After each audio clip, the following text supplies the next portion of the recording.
everybody. It's good to be back with you. We're going to do a story from Open the Book, and we haven't been able to do that for a long time. But we're filming it today so that you can watch it whenever you want in your own classrooms. I'm going to start by asking you a question. Do you like doing as you're told? Would you like to be in the army, for example, where you were given orders that you have to obey? Soldiers learn that it's important to carry out orders. And in our story today, Jesus met an important soldier. He was a soldier in the Roman Empire, and he was called a centurion because he was in charge of 100 men. And if you remember, 100 means a century, so we get the word centurion.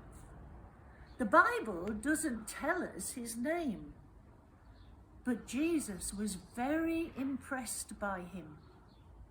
So now we're going to open the book and read the story called The Centurion's Servant. The Roman centurion stood before his soldiers. There were 100 in all, each and every man sworn to do whatever the centurion commanded. Fetch my sword. Yes, sir, right away, sir, shouted one of the soldiers, and he was off in a flash. Fetch my shield.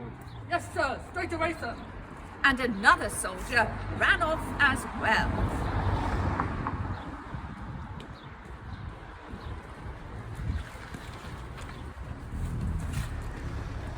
Forward march! He shouted once everything was ready. Yes, sir, right away, sir. Answered each and every man, and they marched off together through the streets of Capernaum.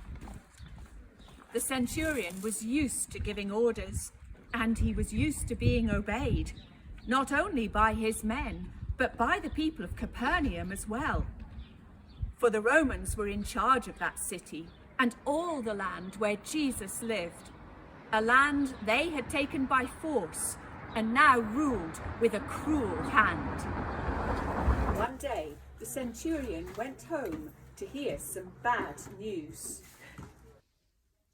His servant was ill, unable to move, and in great pain.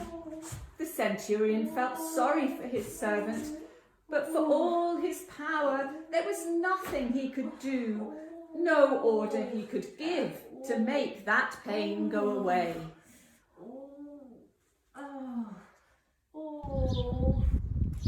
So the centurion went to see Jesus.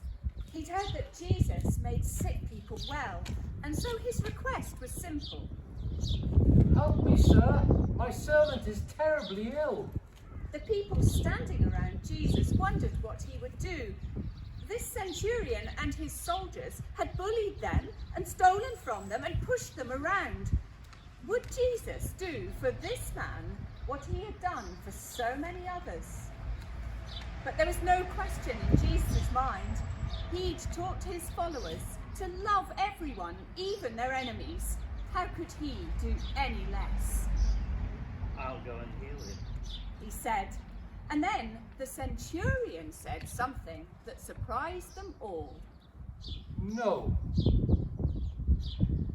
Could it be that he was remembering all the cruel things he had done? I do not deserve to have you visit my house. But I do know this. I am a man with power and authority. I tell my soldiers to fetch this, and they do it saying, yes, sir, right away, sir. I tell them to fetch something else, and the answer is the same. Yes, sir, right away, sir. And when I order them to march, they obey. Yes, sir, right away, sir. You have power too, power over sickness. So all you need to do is give the order, and I know that my servant will be healed. Jesus turned to those around him, amazed. This man trusts me. He really does. I have not found this kind of trust even among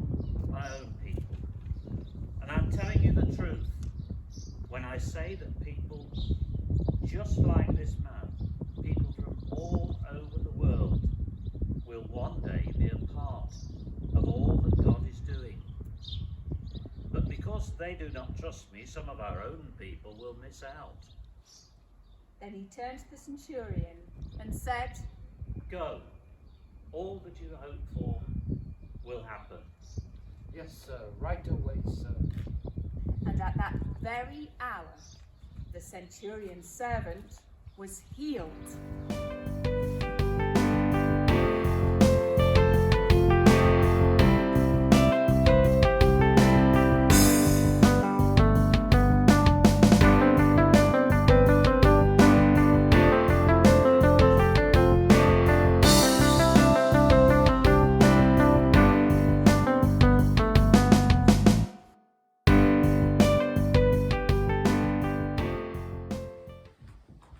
Isn't it good that Jesus came for all the people of the world, not just for the people who lived in Israel thousands of years ago? If you had a friend or someone in your family who was ill, wouldn't you want to help? If you know someone who's not well, close your eyes and think about them now. Think about anything that you could do to help them.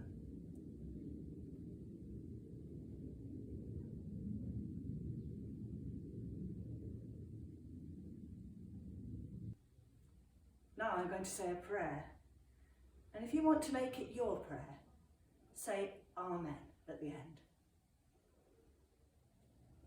Dear God, thank you for all the people like doctors and nurses who work very hard to make people better. Please be with any children who may be away from school today because they are poorly, and please make them better. Amen.